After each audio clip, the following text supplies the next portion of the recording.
Cet invité aujourd'hui, c'est vous, Ferhat Alani, bonjour. Bonjour. Bienvenue sur ce plateau, merci d'être là. Vous êtes grand reporter, prix Albert Londres 2019 pour le parfum d'Irak. L'Irak, c'est là aussi que nous emmène votre premier roman qui vient de paraître aux éditions Jean-Claude Lattès et qui s'appelle « Je me souviens de Falloujah », un texte qui retrace le parcours d'un exilé, un Irakien qui a fui le régime de Saddam Hussein dans les années 70. Et alors qu'il est atteint d'amnésie au crépuscule de sa vie, son fils va tenter de reconstituer le fil de sa vie, de raconter sa vie à lui, entremêlée des souvenirs de son père. Ce récit dit beaucoup de vous, de l'histoire de votre famille et de votre propre père, disparu en 2019. Pourquoi est-ce qu'il y a écrit roman sur la couverture ? Parce que j'avais envie d'explorer un monde qui, dans ma vraie vie, était méconnu, c'est-à-dire l'histoire de l'enfance de mon père, de son adolescence, de son exil ensuite. Et j'ai voulu écrire un roman parce qu'il y a des possibilités que je ne retrouvais pas dans mon métier de journaliste. C'est ouvrir des portes vers l'imaginaire, vers tous mes fantasmes, vers des questions sans réponse auxquelles j'ai essayé, moi, d'apporter des réponses.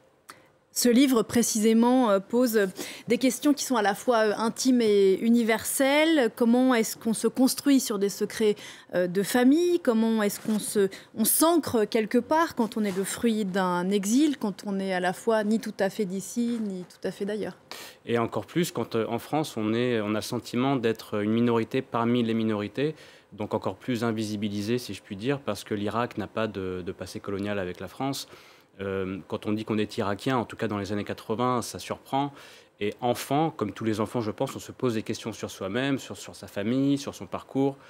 Alors là, avec un père silencieux qui ne prononce que certains mots sur l'Irak, évoque des détails sur le pays de manière assez sibylline. Et donc quand on est un enfant comme ça, on cherche des réponses sans cesse toute sa vie.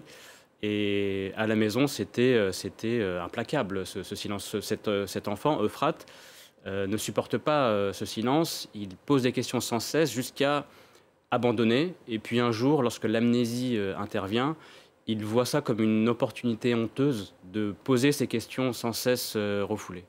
Et l'enfant que vous étiez non plus n'aimait pas le silence ? Non, non, et le silence était imposé. Alors, c'est aussi le parcours des exilés politiques, quand on fuit une dictature comme l'Irak en l'occurrence, mais le décor c'est l'Irak, mais ça aurait pu être un autre pays. Je pense que ces thématiques sont universelles, exilés ou pas d'ailleurs, la question sur soi, sur ses parents. Mais enfant, oui, je me posais des questions sur ce silence. Vous parlez souvent dans ce livre, en tout cas vous le faites dire à votre narrateur, mais vous l'avez évoqué dans votre travail précédent, notamment le parfum d'Irak, de votre sentiment de culpabilité, d'avoir une dette, vous appelez ça un sentiment d'imposture, d'être né ici en France alors que vous auriez pu naître là-bas, Falloujah, qui est la ville de naissance de votre propre père. Oui, parce qu'en fait les questions que Frat pose à Rami, le père, les seules réponses qu'il a, c'est « tu as une grande famille ». Et c'est le mot Falloujah. Donc, avec le temps, même si la réponse est claire, quand il va en Irak, cet enfant, il se rend compte qu'il aurait dû naître à Falloujah et qu'il est privilégié alors qu'il ne se sentait pas du tout privilégié en France.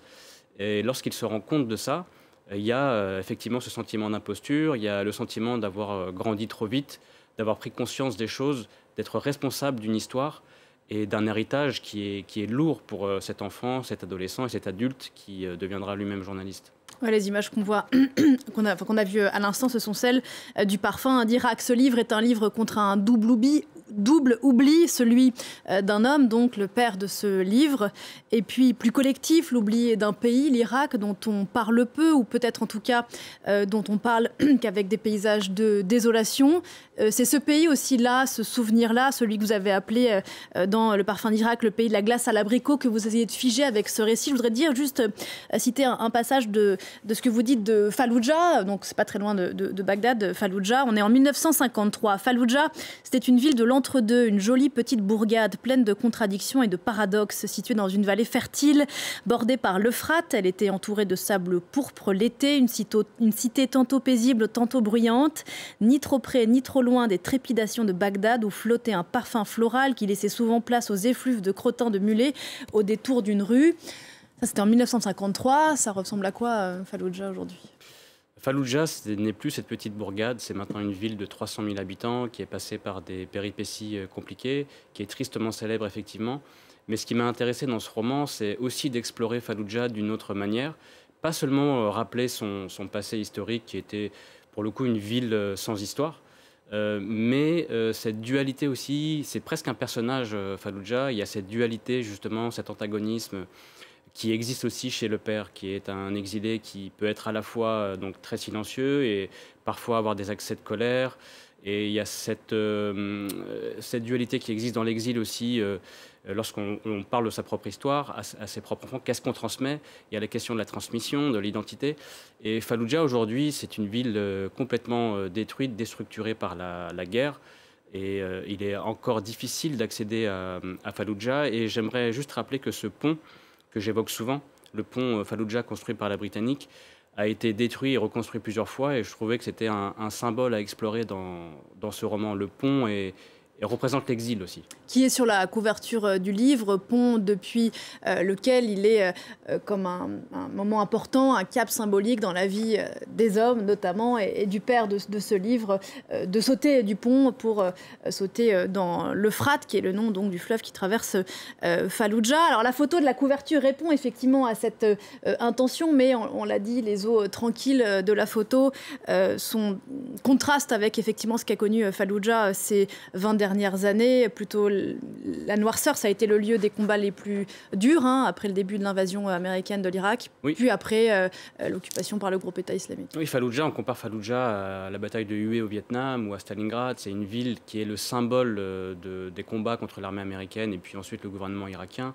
C'est une ville qui a payé le prix lourd, un lourd tribut de sa résistance à l'occupation américaine, et qui a été détruite à plusieurs reprises, qui a été déstructurée, puis ensuite occupée par le groupe État islamique, et qui sort à peine la tête de l'eau aujourd'hui, 20 ans après l'arrivée des Américains en 2003. On approche l'anniversaire de la guerre. Et donc, je trouve que dans ce roman, en tout cas, j'espère que l'image qui passe de Fallujah, c'est que cette ville qui est noire, en tout cas qui apparaît comme une ville martyre, a aussi eu un parcours ou un vécu et un passé heureux avec des gens normaux qui avaient une vie de famille. Et là, en l'occurrence, même si l'histoire de Rami, le père, est triste, Fallujah avait porté une autre couleur. Fallujah était verte, elle avait des jardins, elle borde toujours l'Euphrate, mais il y avait tout un tas d'activités que l'on ne retrouve plus aujourd'hui. Et c'est un passé que j'essaie de remettre au jour. L'identité est un long périple, long comme est le fleuve de l'Euphrate. C'est l'une des phrases du livre importante, et elle dit beaucoup de votre intention.